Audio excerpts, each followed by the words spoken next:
नमस्कार दोस्तों आज फिर आपके सामने कुछ बोलना चाहता हूँ इतने दिनों बाद। लाइफ में तो कुछ नया हुआ नहीं, लेकिन आज मैं आपके सामने एक one of my favourite topics discuss करना चाहता हूँ। वो है इंटेलिजेंस एजेंसीज, जियोपॉलिटिक्स। तो आप सभी ने देखा होगा इज़राइल और हमास के बीच क्या चल रहा है पिछले कुछ दिनों से। उसी से रिलेटेड कुछ बातें शेयर करना चाहता हूँ जो एक यूनिक पर्सपेक्टिव आपके सामने रखेंगे, स्पेशली इंटेलिजेंस एजेंसी से रिलेटेड, मोसाद, हमास, ईरान। दोस्तों, मोस्टली सभी लोगों को इंटेलिजेंस एजेंसीज़ के बारे में जानना पसंद होता है, मुझे भी इसका शौक़ है काफ़ी। तो देखते हैं इसमें हमास ने क्या कमाल किया। Purely military intelligence point of view से, प्योरली उस व्यू से मैं इस बात पे नहीं जा रहा हूँ कौन सही कौन गलत है, किसकी साइड लेनी चाहिए, इस पर क्या ओपिनियन है मेरा। कोई ओपिनियन नहीं है मेरा, मैं किसी की साइड नहीं ले रहा हूँ, मैं सिर्फ टैक्टिक्स देख रहा हूँ। उस चीज़ पे मेरा फोकस है, वो मैं आपके साथ डिस्कस करना चाहता हूँ। दोस्तों, पहली बार हमास ने क्या किया, इतना बड़ा अटैक किया जो इनविंसिबल मोसाद थी, जिसको कहते थे कि वर्ल्ड की बेस्ट इंटेलिजेंस एजेंसी है, कोई नहीं बच पाया उससे। फर्स्ट टाइम वो इतनी बुरी तरह से फेल हुई है। कैसे हुई है दोस्तों? हमास ने क्या किया, हमास ने पूरा फोकस रखा वेस्ट बैंक पर। पहली बार उन्होंने जो मोसाद कर दिया बाकी लोगों के साथ, अपने एनिमीज़ के साथ, सेम टैक्टिक्स उन्होंने यूज़ की मोसाद के ऊपर। उन्होंने मिस इन्फॉर्मेशन स्प्रेड की। उन्होंने ऐसा शो किया जैसे वेस्ट बैंक पर प्लानिंग चल रही है, अटैक वेस्ट बैंक पर होने वाला है, ये हमास ने प्लान किया। और मोसाद को भी लगा कि हाँ, वेस्ट बैंक पर ही अटैक होगा, लेकिन ये एक कवर अप था। मतलब जैसे एक एग्जांपल से समझाता हूँ आपको, जैसे इंडिया का गलवान वाला इशू चल रहा है, LAC वाला, तो वहाँ पे इतना बिल्डअप हो रहा है, वहाँ पे चाइना डेली छोटे मोटे अटैक करे और हम उसको काउंटर करें और फिर हम थोड़ा आगे बढ़ें। तो मतलब अगर हम जब पूरी तरह से इंगेज रहें चाइना बॉर्डर पर, उसी टाइम पाकिस्तान दूसरी साइड से अटैक कर दे, जब हमारा सारा फोकस चाइना बॉर्डर पर हो। और ये इसलिए नहीं क्योंकि पाकिस्तान को मौका मिल गया अटैक करने का, इसलिए नहीं किया अटैक, क्योंकि ये बिगर प्लानिंग थी चाइना और पाकिस्तान की मिलकर कि फोकस चाइना पर रहे, लेकिन रियल में अटैक तो पाकिस्तान ही करेगा। तो कुछ इसी तरह से हमास ने किया है इजराइल के साथ। उन्होंने सारी प्लानिंग वेस्ट बैंक की ऊपर से दिखाया, वेस्ट बैंक में प्लानिंग चल रही है। और इंटेलिजेंस, जिसको मिस इन्फॉर्मेशन भी कह सकते हैं मोसाद के लिए, वो इस तरह से शेयर की कि मोसाद को लगे कि अटैक वेस्ट बैंक पर होने वाला है। और जो रियल अटैक होना था वो होना था गाजा पर। दोस्तों, अकेले नॉन स्टेट एक्टर हमास तो ऐसा नहीं कर सकते। ऑफ कोर्स इन्होंने किसी नेशन की हेल्प ली होगी, किसी स्टेट की हेल्प ली होगी। मोस्ट प्रोबेबली वो ईरान के इतने सारे इश्यूज चल रहे थे पहले से इजराइल के साथ। असैसिनेशन भी हुआ था जो इजराइल ने कराया था, फिर US ने कराया था, तो इनके इश्यूज चल ही रहे थे। तो मोस्ट प्रोबेबली ये ईरान ने सपोर्ट किया था हमास को, और हमास ने इस प्लान को अच्छे से एग्जीक्यूट किया। ऐसे काम करती हैं दोस्तों इंटेलिजेंस एजेंसीज। देखो, मोसाद जैसी इतनी जिसका इतना रुतबा है वो भी फेल होगी। दोस्तों, जैसा एक पॉपुलर सेइंग है, टेररिस्ट को सिर्फ एक बार सक्सेसफुल होना होता है और एजेंसीज को हर बार सक्सेसफुल होना पड़ता है। इस चीज़ से हम भी सीख सकते हैं दोस्तों, ऑफ कोर्स सीखना ही चाहिए। जो हमारे जनरल्स हैं, इंटेलिजेंस डिपार्टमेंट के लोग हैं, ऑफ कोर्स वो इसको अच्छे से स्टडी कर रहे होंगे। लेकिन कितना ना इंटरेस्टिंग है एक तरह से। मैं वॉर वाली साइड पर नहीं जा रहा हूँ कि लोग मरते हैं, वो सब होता ही है, वो तो वॉर में होता ही है, उसके लिए मेरी सिंपैथी है। वो एक अलग व्यू हो गया, मैं उस पर फोकस नहीं कर रहा हूँ दोस्तों, मैं जस्ट प्योरली टैक्टिक्स पर फोकस कर रहा हूँ। अब इसके क्या क्या नुकसान हो सकते हैं, बहुत सारी चीज़ें हैं दोस्तों। सबसे पहला तो इनविंसिबल मोसाद जो फेल हो गया, जिसको इनविंसिबल बोलते थे मोसाद को, उनकी इमेज को बहुत ही बड़ा एक धब्बा लगा है। अब उनको कुछ बड़ा करने की ज़रूरत है अपनी इमेज को बचाने के लिए। ऑफ कोर्स वो कर ही रहे हैं। गाजा से उन्होंने बोल दिया 50% पॉपुलेशन को साउथ में नीचे जाने को बोल दिया, नीचे की साइड मूव करने को बोल दिया ऑलरेडी उन्होंने। तो उनकी इमेज को जो डेंट पहुंचा है वो उसको रिकवर करने की पूरी कोशिश करेंगे। पहला तो ये होगा दोस्तों।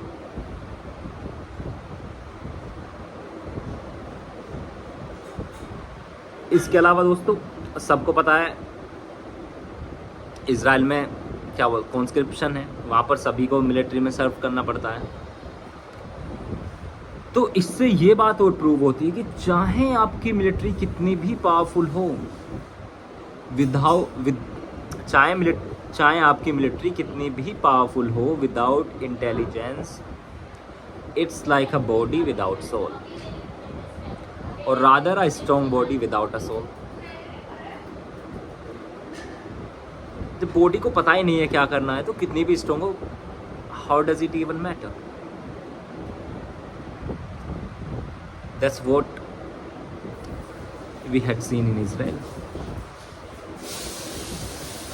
इसके अलावा दोस्तों हमास की तो ब्रिलियंट स्ट्रेटजी थी with the help of Iran, जो उन्होंने अच्छे से एग्जीक्यूट की। उनके अकॉर्डिंग तो ये प्लान सक्सेसफुल होगा।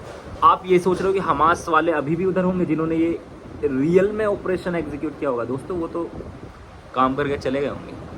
अब तो बाकी मिलेंगे छोटे मोटे फाइटर्स, सिविलियंस। लेकिन इसमें इजराइल का भी एक तरह से ये फ़ायदा हम कह सकते हैं कि उनको फाइनली एक मौका मिल गया गाजा को पूरी तरह अपने कंट्रोल में लेने का। अब वो छोड़ने नहीं वाले। हमास को इनिशियली विक्ट्री मिली, लेकिन उस छोटी विक्ट्री में उन्होंने पूरे गाजा को गवा दिया। अब गाजा उनके हाथ से गया, इजराइल उसको नहीं छोड़ेगा। उनकी इमेज का सवाल है, उनके सर्वाइवल का सवाल है। तो of course Gaza is gone now.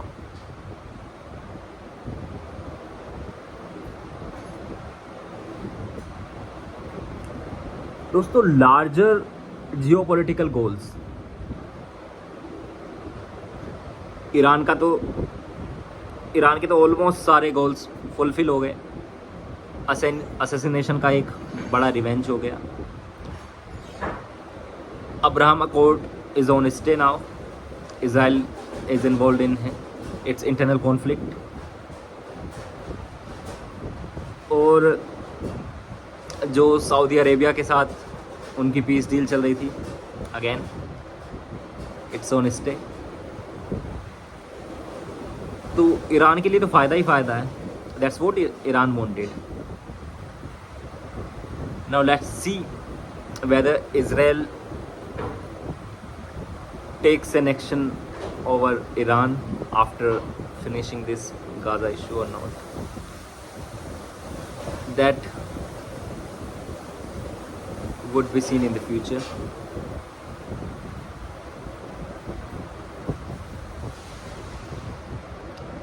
IDF, Israel Defense Forces की one of the biggest humiliations देखी गई है। फर्स्ट टाइम इतना ज़्यादा ह्यूमिलेट होना पड़ा उनको। किसको ब्लेम करें? Of course they need to sack their officers. Who is responsible?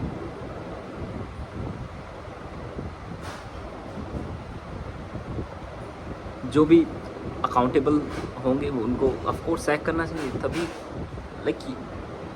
तभी यू कैन सर्वाइव। चारों तरफ आपके एनिमीज़ हैं।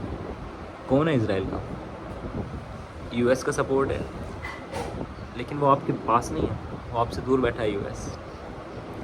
एनिमी तो आपके बगल में है, बिल्कुल जस्ट इन योर नेबरहुड। तो गलती की बिल्कुल गुंजाइश नहीं है। अब आईडीएफ की इतनी ज़्यादा ह्यूमिलेशन हुई है, नेतन्याहू जो उनके प्राइम मिनिस्टर हैं, he has a tough job ahead, बहुत ज़्यादा वर्क करना पड़ेगा उनको। और Gaza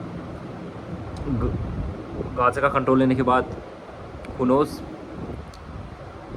they would go for West Bank also। उनके सर्वाइवल का इशू है। अब बहुत ज़्यादा रिफ्यूजीज होंगे इजिप्ट में, लेबनान में, नेबरहुड कंट्रीज़ में जाएंगे। उधर यूक्रेन का वॉर चल रहा है। अब इसमें इंडिया के लिए क्या इश्यूज़ होंगे?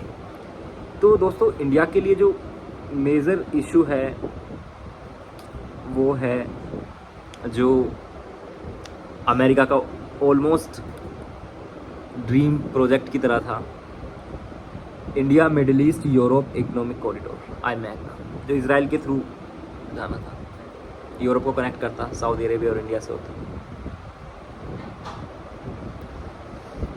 इसका अब कुछ नहीं पता क्या होगा, कब होगा। इस पहले यूएस इतना एक्साइटेड था, 60 डेज़ में कराने वाला था इसको, almost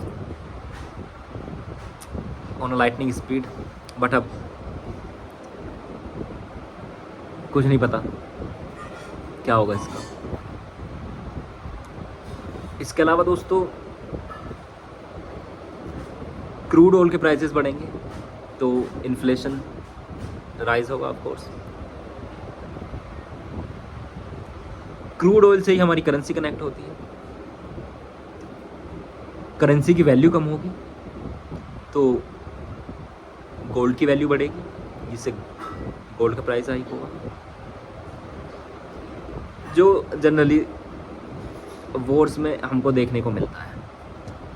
same happen in the Russia Ukraine conflict.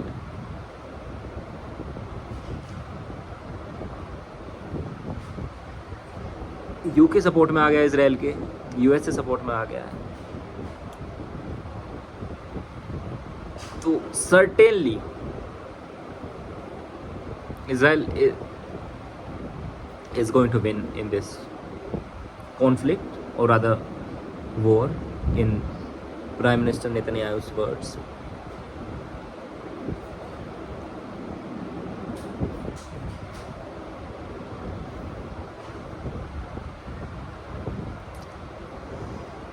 ठीक है दोस्तों, अब इसमें आप नीचे अगर कोई इस वीडियो को देखे, वैसे like I am quite sure that nobody is going to watch this video except for me, who is going to watch this 2 or 3 times more after uploading, as everybody does। Channel तो ये मेरी life के बारे में, तो life में तो कुछ इम्प्रूवमेंट नहीं हुआ है, still I am trying to do something better, but आसान नहीं है, हो नहीं पाता है। सबसे आसान होता तो सभी कर लेते दोस्तों, तो इसलिए सोचा इस टॉपिक पर एक वीडियो अपलोड कर देता हूँ। वीडियो बताना देखकर आपको कैसी लगी, जो बोलना है आप नीचे बोल सकते हो। इसमें मेन चीज़ है दोस्तों, हमको क्या लेसन मिला है इससे, हम क्या सीख सकते हैं इंडिया के पर्सपेक्टिव में, क्या क्या चीज़ें हम इससे सीख सकते हैं। चाइना, पाकिस्तान, हमेशा इंटेलिजेंस एजेंसीज सक्सेसफुल तभी होती हैं जब वो शो कुछ और करती हैं, जब वो अपने अकॉर्डिंग अपने एनिमी के मूव डिसाइड करती रहती हैं, जबकि उनका रियल मूव कुछ और होता है। ये होती है इंटेलिजेंस एजेंसी, वो नहीं होती है जो आप मूवीज़ में देखते हो बाहर, ये सब शो ऑफ कुछ नहीं। इंटेलिजेंस एजेंसीज का काम तो बड़ा ही बड़ा इंटरेस्टिंग और अमेजिंग होता है। आप समझ नहीं सकते, आप समझ नहीं पाओ unless you read about that, unless you talk to people who had worked there. Best part इसका यही है दोस्तों, इसमें इस तरह से वर्क करते हैं कि आज भी लोगों को नहीं पता है, और जब आप उसके बारे में जानते हो तो आप भी you get thrills.